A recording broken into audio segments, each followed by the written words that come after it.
బలహీన వర్గాలకు చెందిన పి కృష్ణయ్య గారు pollution control board chairman. Pollution control board chairman గా ఆయనకు అర్హత లేదా? పొల్యూషన్ కంట్రోల్ బోర్డు చైర్మన్ ఇస్తే తప్పేంటని అడుగుతున్నా.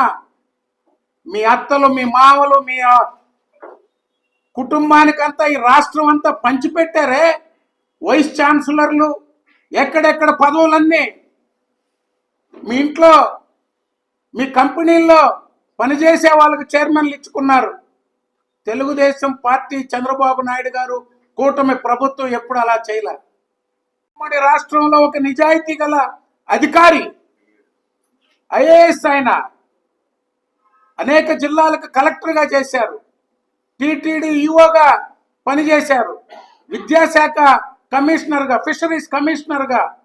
ఈ భారతదేశంలో మొట్టమొదటిసారి ఎన్డీఏ ప్రభుత్వ హయాంలో NFDB, national fisheries development board executive సెక్రటరీగా పనిచేశారు ఆయన. విస్తృతమైనటువంటి పరిచయాలు. ఈ ఉమ్మడి రాష్ట్రంలో ఏ ప్రాంతంలో ఏ అవసరాలు ఉన్నాయి, ఏ ప్రాంత ప్రజలకి ఏ సమస్యలు ఉన్నాయి తెలిసినటువంటి ఆఫీసర్ ఆయన. ఏం ఎన్టీఆర్ ట్రస్ట్ లో పనిచేస్తే తప్పేంటి? ఆయన ఏమన్నా మీలాగా మీకు ఉన్నాడు ఒక మీ ఇంటి గుమస్తా, మీ పవర్ ప్రాజెక్టులు పాలేరు ధనంజయ రెడ్డి, ఆయనలాగా సీఎంఓలో పెట్టుకోవాలా? మేము మాట్లాడగలం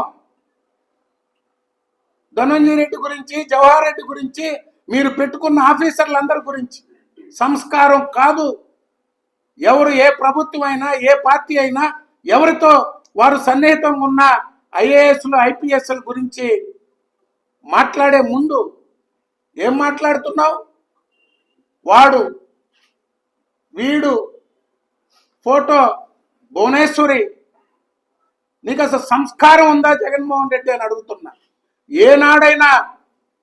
ఏనాడైనా చంద్రబాబు నాయుడు గారు కానీ, నారా లోకేష్ గారు కానీ, వైఎస్ విజయాన్ని కానీ ఎప్పుడన్నా మాట్లాడిందా తెలుగుదేశం పార్టీ? మాకు ప్రత్యర్థులైన వైఎస్ రాజశేఖర రెడ్డి గారి సతీమణి వైఎస్ విజయమ్మ గారు, తన కూతురు వయసున్న షర్మిల గారు అంటారు చంద్రబాబు నాయుడు గారు. నీ సంస్కారం ఏంటో, నీకు బీసీల మీద ఉన్నటువంటి ఆలోచన ఏంటో అది చాలు. ఐఏఎస్ కృష్ణయ్య గారు మీలాగా మీ కంపెనీలకి గుమస్తాగా పనిచేసిన ధనుంజయ